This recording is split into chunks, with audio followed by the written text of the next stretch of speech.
Jean Désiré Mbote Mingi Tata. Balandi à Nkoi TV, une chaîne YouTube basée à Paris.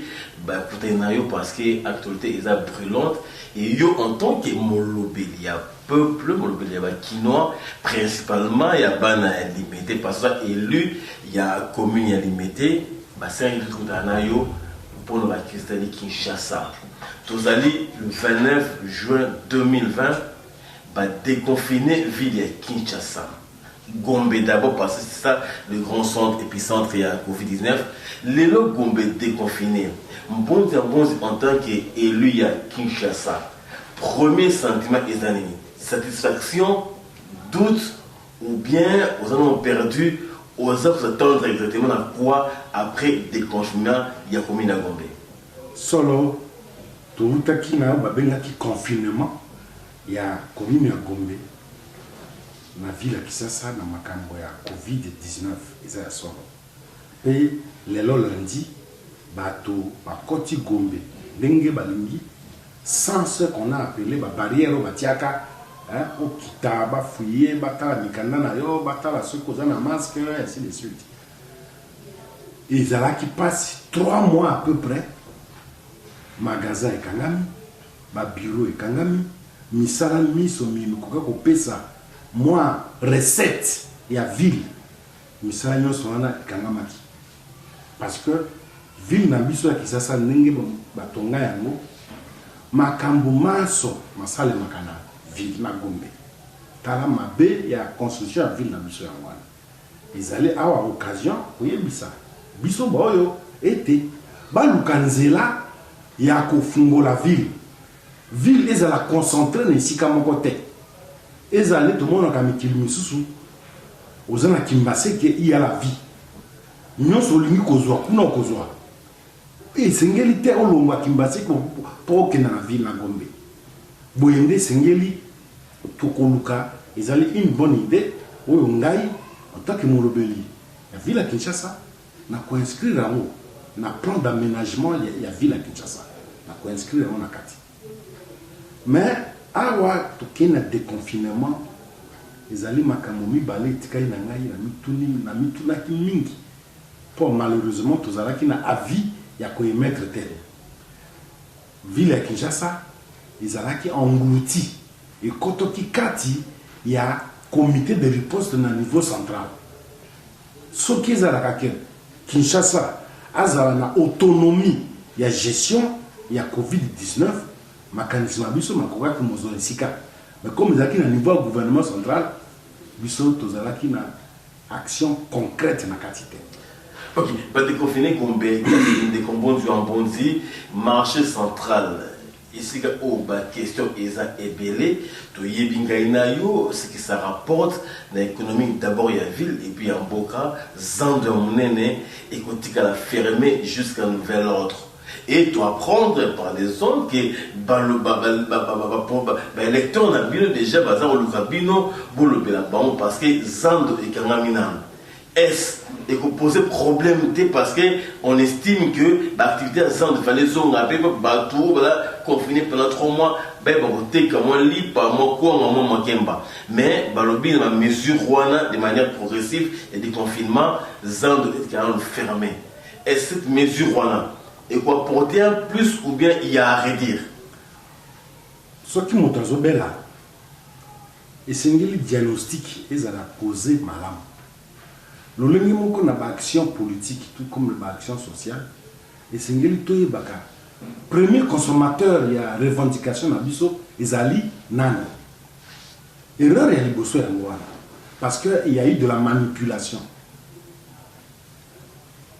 La Corée, bisa ba électeur na biso ba kinois c'est ba kinois mesure il y a confinement eza euti na gouvernement central ezali décret présidentiel oyo institué état d'urgence sanitaire pour la République mobimba mon troisième décision ezali Félix Antoine Tshilombo Tshisekedi.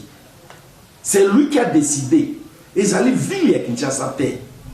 Ville à Kinshasa et subir mitindo wana lolenge moko ba province nyonso ya RDC et subir même ba province oyo ka moko te et c'est déclaré kuna même ba province Covid-19 ekotate bango pe bazwaki etumbu me ba koti na nse ya mitindo oyo wana ba koti na confinement esengi eloko liboso bato bayeba grand marché eza na commune ya Gombe décision ya ko confiner pe ko déconfiner Gombe eutaki na ville ya Kinshasa te yango euti na président de la République il a institué comité de riposte na niveau national où il est présidé par le premier ministre biso oyo na ville ya Kinshasa tozali ko subir yango ndenge bango baza ko pesa mitindo ezaka ka Kinshasa te province nyonso eza ko sale mabongo baza ko zwa mitindo izo uta Kinshasa soki ye gouverneur ya province na bango ekola Congo central akotelema akoyebisa bato lolengi moko pona biso na Kinshasa ngobila kotelema akoyebisa biso boyende ezali bato bazala na koyimayima te batambola bitambola tambola te moto atinda bango tete o ville ta ville basala non ezali mitindo meko ezako utana gouvernement central par le président de la République Étienne Tshisekedi Tshilombo de Félix. Voilà d'abord la nuance que va comprendre. Ndenge naza kolobawa to mona ki bato batelami bake na grand marché. Wana na ko expliquer ngo à part. Bango bakenda na grand marché. Non, baza ko s'attaquer na ville ya Kinshasa. Mais non. Ville ya Kinshasa a zwa décision te. Décision utande na likolo na gouvernement central et pesami na ba province nyonso irera liboso ya bwana bayebi cible te bayebi te autorité ni baloba na ye bango bakene ko posa na bango bayebi sa président de la république biso pe toyebi sa président de la république biso na bango tokene ko yebi sa président de la république ya mibale na moni lisusu mokolo tuza ko na ngonga tuza ko sala émission populaire ba marchand ba vendeuse na ba vendeur ba kei na assemblée provinciale oui ils ont raison d'une part biso to kamata yango to kento mema ezate ke bango baya ko s'attaquer na biso bato bazo tinda ba s'attaquer na biso certainement ils ba tomboki bazoli na mobulu na mboka baza ko kosa population voilà la vérité biso na bango nde to ko kende ko mona mikonzi to lobite situation à ville à Kinshasa tala social ba commerçant na biso ba vendeur na ba vendeuse moyens a été 3 mois oyo leki mingi d'abord font ya commerce yango ezalaka combien ezalaka ta mosusu okuna za na $300 okuna 500 oyebo 1000 2000 5000 à la rigueur mais ce que ça li 3 mois odosala te nyonso obe kolia mingi bakoyi isengeli bazongela na activité na bango bayande koyokana na biso ndenge balobaka na lingala ya solo baya kobembana na biso na bango toloba liloba moko tokende epai ya gouvernement central kolakisa bango tetala na kaya biso na Kinshasa wa marché central bolimbisi tolukela yango ba mesure ndenge nini bato bazonga na kati ndenge nini basa misala na bango. Ndenge muda modification na ezali question montre principale ou expliquer na bolam pendant ndenge il faut extrêmement bino na ba syndicat ba vendeur il faut qu'il y poser problème na mokonzamboka mais il y a un autre problème ils ont bémol marché central et comment qui bosotomie selon la raison où il y a un effet d'entraînement confinement et confiner zando mais ba bongisa en paix. Est-ce que c'est nécessaire de rénover Zando? Parce que lobby il y a au moins 400 000 personnes au quotidien et c'est belé. Et comment il s'est dit mingi, il doit voler un remplacement, il doit commencer ses singularités. Au moins qui fait mesure ça vaut la peine. Commission Ezali en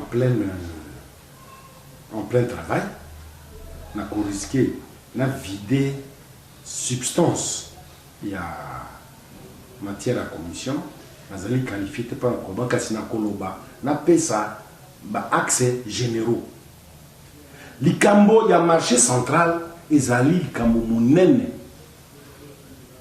uta maréchal Mobutu atonga marché wana ezalaki na capacité ya koyamba moi nombre ya bato mais population qui ça et comment bateau ils ont multiplié ce qui par 100 population est matin à degré mon qu'on dit matin et si qu'il y a 10 000 personnes et combien il y a 40 60 200 000 300 000 et imaginez les conséquences. Les premières conséquences c'est aller dans l'infrastructure. Tala loko la latrine publique. Latrine publique dans le marché central ils ont résoudre. Oh ils ont prévu pour 100 personnes par jour, mais comment il faut 10 000 personnes bakotawana. Entretien pe ezate. Finalement, oyo esale makana tango maréchal Mobutu et Kangama bouché. Okokuta bisika mususu ezalaki ba collecteur. Mai salite nyoso le kakawana mai ambula ba oyize ya ba kombi zando ba sopango ba tonga bandako likolo na yango. Ba tonga ba kiosque likolo na yango. Ba dépôt likolo na yango. Soki maye boye e komi wana esuki tango esuki e biminyo so libanda. Bato bavandi e bimisike bato bavandi e sike bato baza koteka. Grand marché wana bato baye ko signer ba contrat bato soki mi bale misato mine. Mais contrat yango eza kopesa lifuta te. Contrat yango ezobota mbuma te. Oyo ndenge babakana lopoto objectif eza atteint te. Donc on est en train de un chapitre entier il y a un abisso mais tout est dans le monde imposé. On dit que c'est très important pour en traiter un exemple de ça m'a sauté. Balatrine est vraiment à l'époque et marchand bout et kangama.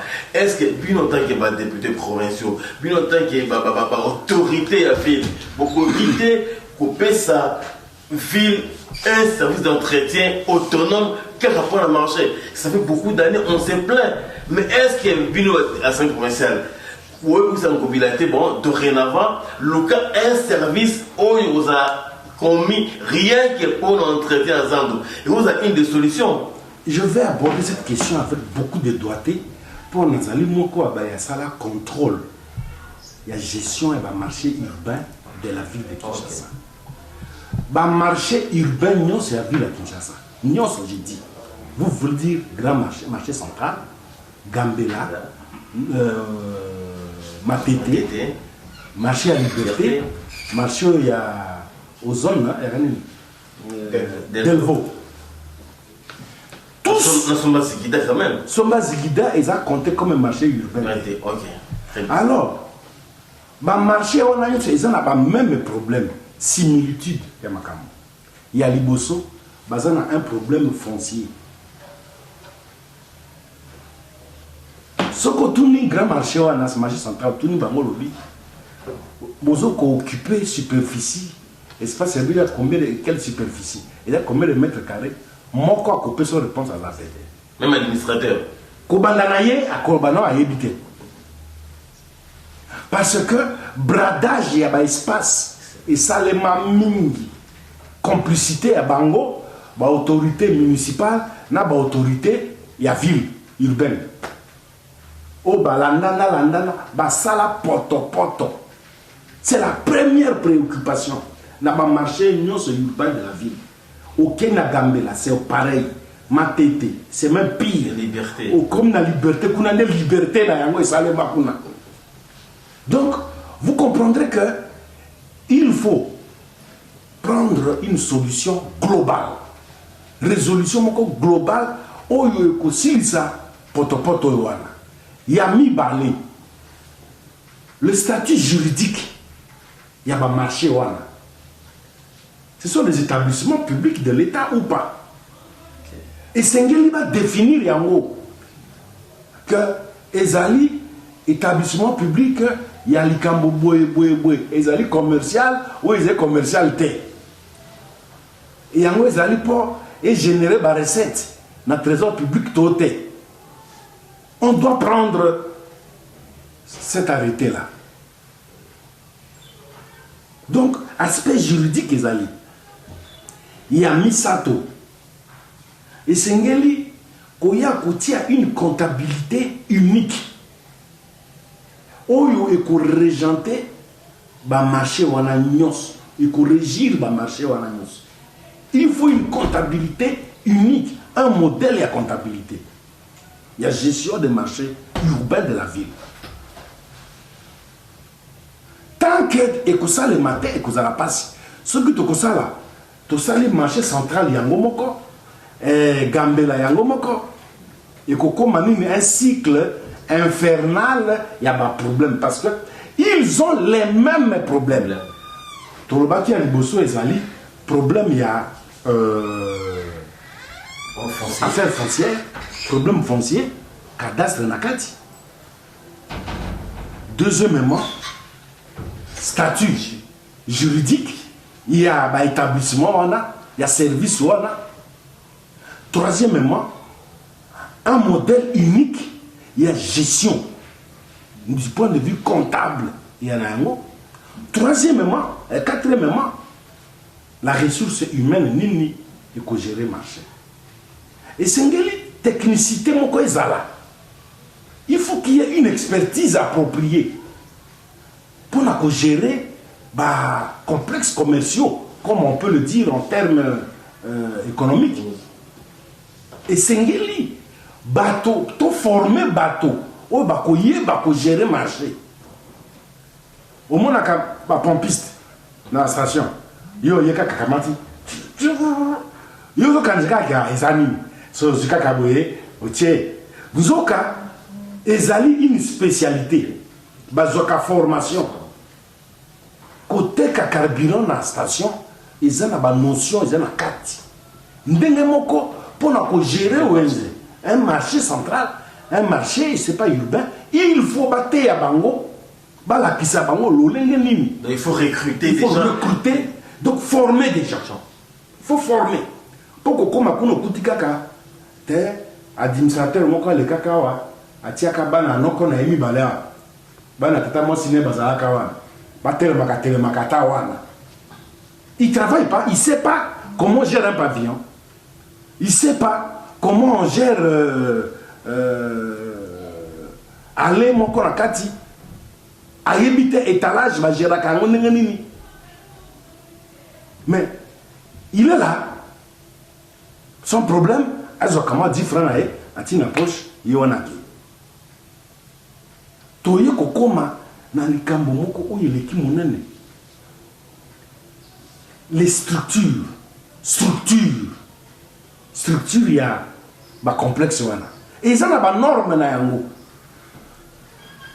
Quand on a un pavillon dans le marché, du moins dans le pays où la modernité continue dans le secteur, on ne peut par exemple pas bâtir un rayon. Il y a savon. Dans le rayon, il y a savon dans l'acide. Savon, modèle nyos. Au rayon, on peut mettre un rayon, il y a un mbisi. On dit que ce n'est pas correct. Gestion ya biloko wana et ça c'est baye kolaka yango. Un administrateur conseiller technique, directeur technique, il fallait bayango que okoki kotia monter qui savant na monter qui mbisi et si ka mon côté pembenité. Pour poussière ya savant au mot par exemple, mon peuple ce que yé et pumbo nyonso et quel iko na mbisi. C'est des techniques qu'on apprend. Mais biso les abongoté. T'es moi la chef de division en finance, Yohan. Bokilo ya gouverneur Yohan. Il y a d'autres qui ont bourré que pour passer la quai. Moi, je me suis fait la messa. Parce que je suis le messa. Non. Mais on a pu aller, et là, comme cherche à venir, non, justement. Et puis c'est on a gouverneur. Non. Et changer le lobby. Clic. Mais nous, on a option d'aujourd'hui, la mise sur pied à la commission, on a dans cet objectif. Une commission mixte. Marché, ville, assemblée provinciale. Ensemble, tout concevoir, tout un dispositif durable. Oyo, à l'issue d'un yango, et que comme la monganga, yena moutabokono. C'est une solution globale pour naba marché nyonso. Tokoya ko instituer un modèle type ya ba contrat. Oyo ba investisseur partenaire ba lingi koya ko investir na kati. On aura un modèle standard. Olingi koya kotonga galerie pavillonnaire to galerie ordinaire na marché. Olingi koya kotonga parking a été moderne na parking na espace ya marché. Et kozala ndenge nini nyonso wana commission oyo eko étudier yango. Alors to inkolobate situation ya ba marché urbain na ville à Kinshasa à l'instar spécifiquement au marché central, bah problème na monyo c'est lolenge moko pe commission vandi tozali ko banakati pour tout le la solution moko globale. Bongo e kozala lokola moto ya malade na monganga. Le loba mayele tozosa na commission de ko monganga. Monganga zo na tongana yi. Na kisi yango eza bololo ko ni vakini. Et c'est une pesa yo pour yobika. Ok, parlant, il y a au frôler question, il y a un contrat, c'est très important parce que l'actualité à niveau là, elle est dominée par le cas Hassan de Gombonzo Ambonzi. Bakino a Tungi Sami. Balobi Kinshasa, il a mis à genoux par un investisseur libanais.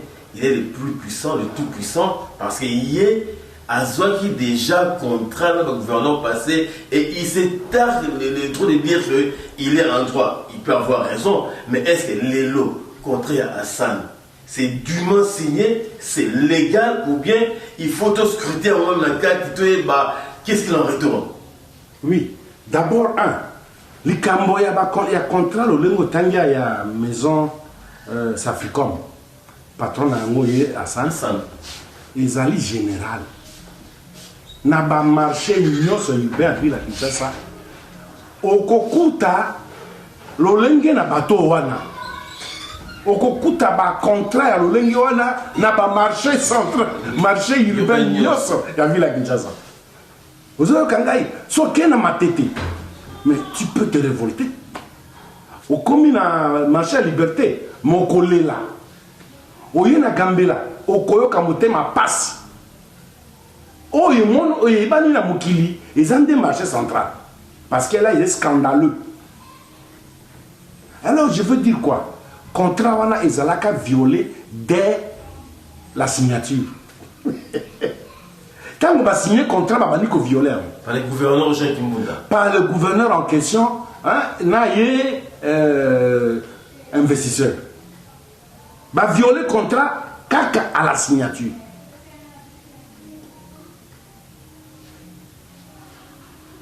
Ezalaki, galerie, magasin pavillonnaire. Ezalaki, comme ça, la galerie, il y a un magasin. Ça, c'est la première des choses. Mais on a laissé faire. On l'a laissé faire. Il était question à aménager à Tonga, Mesa Mususu, il y a un béton dans Kawana. Nabisika o ezangaki ou plutôt nabisika extension vu nombre ya ba vendeurs ba komi ebele alors il fallait que fungola bango ko tongela bango bisika ya malonga ba étalage asala yango te il fallait astonga parking asala yango te il fallait atonga ba latrine asala yango te. Surtout là, c'est un problème de une administration comme marché central, la mais c'est grave. Et un particulier ramasse l'argent au quotidien. Non, je n'ai pas fini de Konangaï. Latrine, asala yango te. Mais quelque chose de plus que grave. Tongi galerie sur le collecteur. Galerie na bango wana ya Safaricom sur le collecteur, sur les tuyaux, les canaux d'évacuation. Il y a maï, il y a saleté, maï amboula, maï ya zando, va teka kaba nettoyer. Donc et empêchaka maï écoulé. À tel enseigne que ceux qui mboulé. Donc une construction qui est venue détruire la structure fondamentale du marché. Dans mon lobby, le contrat a été violé dès le départ à la signature. Et vous verrez que par la suite, il y a eu 2 gouverneurs, Bayaki, Relevaki que Hassan, de Safaricom, a aussi contracté. Alors que, d'usage, quand une partie ne respecte pas le contrat, c'est fini. On le résilie. Le contrat est résilié. Mais on ne peut pas comprendre que 14 ans, le monsieur ne comprend toujours pas qu'il y ait à respecter le contrat. Voilà. Mais de bout d'un mot, puisque Azali est un investisseur important, tout entre guillemets, il a des capitaux frais. Et moi, mon jeu, ça a été beau refaire contre il peut faire mieux. Peut-être Azali induit en erreur par le gouverneur passé, mais vous soyez payé. En tant qu'investisseur, il a des capitaux à changer contrat comme ça. Que faire de mieux, aussi bien pour le marché que pour l'investissement? C'est un contrat lyonnais. Contrat que je qualifie véritablement de lyonnais. On ne peut pas améliorer. Non. Regardez. En dehors, il y a près de 100 magasins. À Tongiango, dans l'espace, il y a un grand marché. Premier avantage, intérêt à Liboso, à Tongi, dans l'espace, il y a ville. Deuxième intérêt, il y a un cosa qui exploiter un magasin.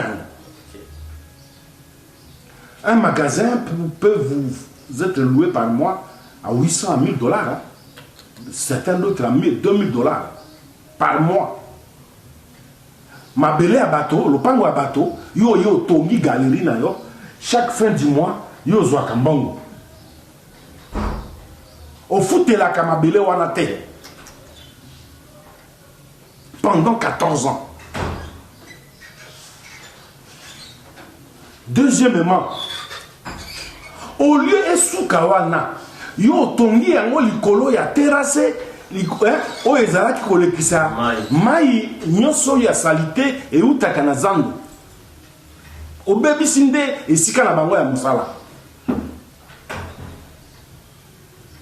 Et souki wana te, comité de gestion yé Hassan Azali, conseiller spécial, financier, il y a comité de gestion à grand marché. En fait, il y a ça mon konzi na bango mon konzi wa bakonzi. Il y a grand marché. À tel enseigne que à tia ba percepteur na ye, il y a vente, il y a ticket. Na carte, il y a marché central. Na marché central aux oui, administration, il y a l'État, il y a ville.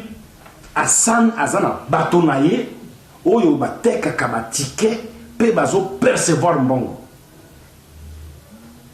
Alors, comment le gouvernement provincial va mettre fin à théâtre? Je vous en prie. Il y a les syndicalistes qui sont complètement mouillés. Les syndicalistes à grand marché, on a un groupe basali complètement mouillé. Na Katia, Makambo ya Hassan, ils sont là avec lui. Ils ont mafia quand même. Une grande mafia. Recette, on est ça les maka. Et Sengeli Bafuta, Hassan. Donc, marché central, afutaka Hassan chaque jour nzambe asala. So commune à 17h, comptabilité à marché, et sengeli bafuta Hassan $1,800 to 2,000 au quotidien. Au quotidien. Ndenge nazo yebisa yo. Yo ya na lopango na bato tonga galerie. Yo moko oza ko exploiter ngo futela kate. Po tongi yango likolo ya ba canalisation ya mai et BBC structure evangeli ya bato wana mai toilette zongela ka bato. Et suki te yo soki bateki ba ticket ya ba mama ya batata wana bateki bazalaka na mzando bafuta yo lisusu hein $1,800 to 2,000 et zalaka fourchette entre 1,500 selon les ventes à la ticket à jour wana 1,500 à $2,000 chaque jour. Donc c'est un millionnaire au Congo. Ils qui sont très vastes. Peut-être aux gens la monde mais une autre question d'actualité, vous allez Bino parce qu'ils travaillent en indépendance, vous allez porte-parole. Il y a MLC, parti à Jean-Pierre Bemba Gombo et na l'actualité Nicole Oyuba accusé Bino. Le FCC a lobby que la Mouka a commis allié il y a cash. Et ça compliqué. Oh, tout ça, awa, bino ne vous a penseur intellectuel, bino ne vous a guidé, bon, passer par moi, basé sur l'expertise mouké, ouais, bino ma classe pour Pesa Félix, pour contrecarrer coalition Anna. Est-ce que MSC a ça impliqué na combat entre, bien na mésentente ou désamour entre Cash na Ali na FCC? Mais, bah, on va quoi accuser Bissou les Camerounais? Babi la monka na MLC. Mais bango pas penseur te bongo bango tango bango bazalaka kala ba opposant ya FCC kashi tango bango ba koma ba allié biso to boya est-ce que biso to boya mais ça c'est vous voyez hein. Parce que ça sort de la bouche de Milania, pardon, de vous de Cordon Albi, n'a compris que la MONC cash a commis une nouvelle alliée, comme on a la MONCA, en l'occurrence MLC, parce qu'il y a un parti phare à la MONCA. Mais, oui, ce qui est au sala comme un bémin na mokili. Pourquoi y est tata tangi comme on est wana? Nemi Moulania. Nemi Moulania. Maya le paye aussi là, comme ben Maya le moko yamabe. Allier les lois entre Isaac Banani, Boba diriger Mboka. FCC n'a caché. Évidemment. Mais alors, comment quelqu'un intellectuel de son rang peut réfléchir comme ça? Comment un intellectuel peut réfléchir? Oh, il y a un bimba. Si tout le monde a canné, bango bato FCC batel magbabi, bisonnet commissaire Félix Yohan. Net tout le monde a capé batel Félix. Oh non, Félix a gagné qui? Donc dissoudre le Parlement. Mais comment il peut un seul instant croire qu'il est Dieu le Père? Il est Néhémie. Qui était-il il y a 10 ans dans ce pays? Qui était-il pour qu'il commence à réfléchir de la sorte? Non, nous devons lui faire savoir, lui faire comprendre que ce pays ne lui appartient pas. Il est Néhémie. Ça fait 18 ans, aux côtés de Joseph Kabila. Ils ont amené le pays là où il se trouve. Par contre, ça n'a pas tout. Bisous Tolobi qui est tous à la allié officiel. Il y a IDPS. Tokuba Tamate, on n'a pas peur de lui. Il y a Zanani. Comment Tongotani, ce Koyebi Okoki Kosali Kambo, Kanisa Kite, tu commences à accuser les gens bêtement pour citer Kombo Nabato, inutilement. Non. Ce qui biso MLC Tolingitos à la allié officiel, il y a UDPS. Toko Salayango officiellement et sans crainte de qui que ce soit. Que Néhémie le sache aujourd'hui. Nous le lui disons. Si nous avons une liberté et alors légitime, une liberté rationnelle, une liberté souveraine, nous on n'a pas besoin de se cacher pour agir. Ça, Néhémie Mouilania, avec ses amis, ses compagnons, doivent le retenir aujourd'hui. Lorsque nous disons non à quelque chose, nous le gardons ainsi, et c'est ça la ligne de conduite du MLC, et c'est ça même le modèle de notre leadership qu'incarne Jean-Pierre Bemba. Nous n'avons pas à nous cacher. Il est en train de délirer. Franchement, l'accord aujourd'hui c'est FCC et cash. Timboka na poto. Et cet accord-là est appelé à être liquidé. Population va prendre conscience. Liquider tous ces gangsters qui se sont improvisés à la tête du pays et ont mis le pays à genoux. Qui ne nous provoque pas, Néhémie. Qui ne nous provoque pas. Donc, en gros, Néhémie a lobby et tel l'amour tel MST. Donc, bonne solution pour la 10e. Non, ça c'est un pire délire. Qu'il ne nous provoque pas. Nous comprenons que c'est de la provocation. Tant que vous avez des mésaventures, les uns craignant de subir la sanction populaire par le changement du régime, les autres par cupidité, il y a le pouvoir pour le pouvoir, ensemble, ils se sont mis pour saborder les élections en 2018, pour confisquer le pouvoir du peuple et pour gérer à la manière qu'ils sont en train de gérer. Catastrophe. Au lieu d'assumer, M. Néhémie, veuillez assumer votre échec que de chercher des poux sur la tête des gens. Non, on ne lui concédera pas ça. Néhémie provoque les gens et qui s'attendent à la réplique de taille. Il doit comprendre que ce pays ne lui appartient pas. Ok, nous avons tourné en 2 minutes. Il y a très peu, Abéchol et Sengo, Ami, Batalamuka, l'ami Batoué, Bélé, a moi une sagesse biblique. Alors, lui qui sème les vents récolte la tempête. En tant que monobélé, en tant que politique, en tant que porte-parole, il y a un grand parti, le MLC. Sagesse soignée à Béchol, au début de la une sagesse sage. Tous, on leur avait dit. On avait conseillé au FCC et au CACH de respecter la vérité des urnes. Ils n'ont pas voulu écouter. La cupidité, l'avidité du pouvoir les préoccupait. Ils ont sémé le vent. Ils ont endeuillé les Congolais. À entendre les résultats proclamés par la CENI, confirmé par la Cour constitutionnelle. Non, une inconscience plus que diabolique. Au lieu d'accepter Néhémie, il se met à rejeter la faute sur les autres. Notamment à la Mouka. Notamment sur la Mouka. Non. L'opprobre qui a été inscrite dans l'accord de Genève, cet opprobre accompagne ceux qui ont trahi le texte. Et c'est eux qui ont mis le mécanisme de manipulation. Lui, Néhémie, justement, le chef de file, il y a toute escroquerie politique et ça l'a mis. C'est lui. Mais il devait se taire au moins. Que d'oser parler à la face du monde. Il y a des gens qui devaient se taire, se cacher, comme lui, Néhémie.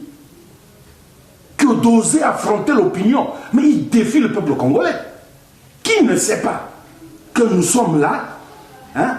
C'est la suite, justement, c'est le résultat de leur accord. Le vent qu'ils ont sémé s'appelle l'accord FCC Cash. Et la tempête, c'est quoi? Non, le chef de l'État nomme